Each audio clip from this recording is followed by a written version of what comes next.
Hi, I'm Miss R, and today we're going to learn about an endothermic process. Endo sounds like in. Melting ice is an endothermic process. That means heat travels into the ice. The ice absorbs heat. Miss R, and today we're going to make ice cream. We're going to figure out how heat from the liquid ice cream mixture is transferred into the ice. And this ice is going to be a little bit different than the ice out on your sidewalk. We're going to add salt to this ice, and we're actually going to make the ice a little bit colder than it normally is.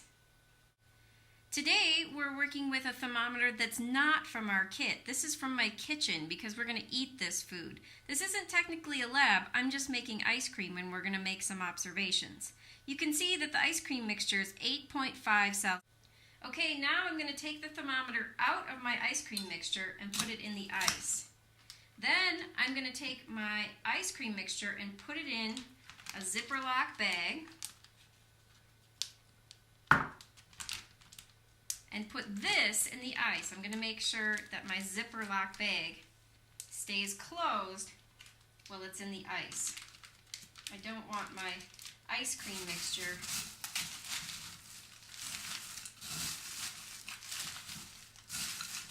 to spill into the ice. Now I'm going to stir up the ice, make sure it's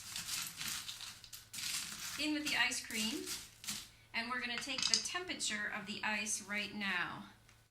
You can see that the initial temperature of the ice is negative 7.1 Celsius. So I'm going to grab my data sheet and write down negative 7.1 in the very beginning. And my observations are going to be that the ice still looks pretty frozen. It's not melting yet at all. You can see now that the ice and salt mixture is actually colder than it was in the beginning. It's negative 8.4 right now, and in the beginning you'd normally expect ice to get warmer when you bring it out of the freezer. But right now, since we added, I'm going to wait another minute and then I'll measure the temperature again. I'm going to mix the ice and salt and then stick the ice cream back in there. I want to keep mixing my ice and salt so that I can keep the salt distributed among the melting ice. And you've noticed I'm using crushed ice here too, so I have a lot of surface area in which to mix the salt and the ice. Okay, you can see after 2 minutes that our temperature had dropped even further. Earlier we wrote in our data table that it was negative 8.4, and now it's negative 15.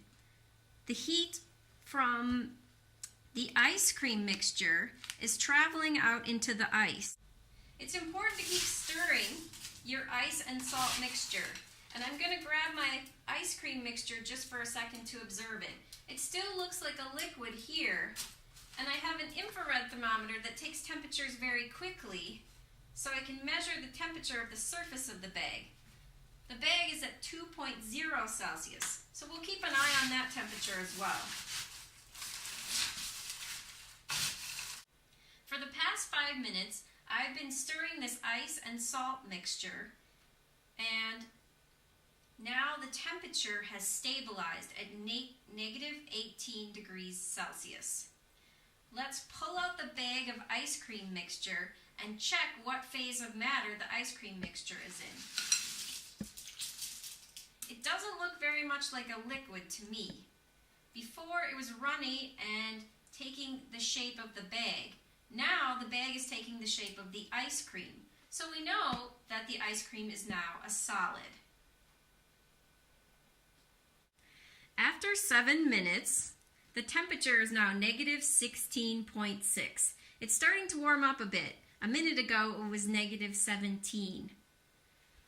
You can see now that the salt and ice mixture is starting to melt because there's actually liquid in the bowl. There's liquid water. And you can see that heat energy from the ice cream mixture has been transferred to the ice and melted the ice. After 8 minutes of stirring the ice and salt mixture, the ice cream is now totally frozen. Because we're working in a kitchen today and not a laboratory, I'm going to eat this ice cream. If I were working with my laboratory tools, I would not eat my ice cream. If you do this experiment at home and you use your science kit from K-12, please don't eat the ice cream. None of that is meant to touch your food. Here, I'm in my kitchen using things I normally eat out of and a thermometer that's designed for food. So all of this is very clean and safe. So here is my delicious ice cream. You can see that it's a solid. It doesn't look like the stuff you buy at the grocery store, but I think it's going to be pretty good.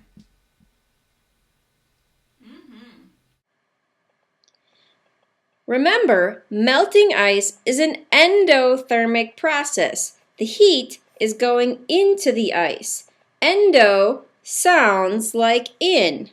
N sounds like in. So heat is going into the ice. Now that we've made ice cream in a bag, in a bowl using salt and ice to chill the ice cream mix, now we're going to make it in an ice cream maker. There's a reservoir here that's full of salt and water. It's in between the two layers. You can see the deposition that's happening on this reservoir because water vapor in the air is turning to solid water, ice, when it hits the surface of this very cold reservoir. We're going to take the heat energy from our ice cream mix and transfer it to this very cold reservoir that's been in the freezer. Right now, the temperature of the reservoir, using our infrared thermometer, is -10 degrees Celsius. We'll see what happens when we put the warmer ice cream mixture into the colder reservoir. We'll see what happens to the temperature.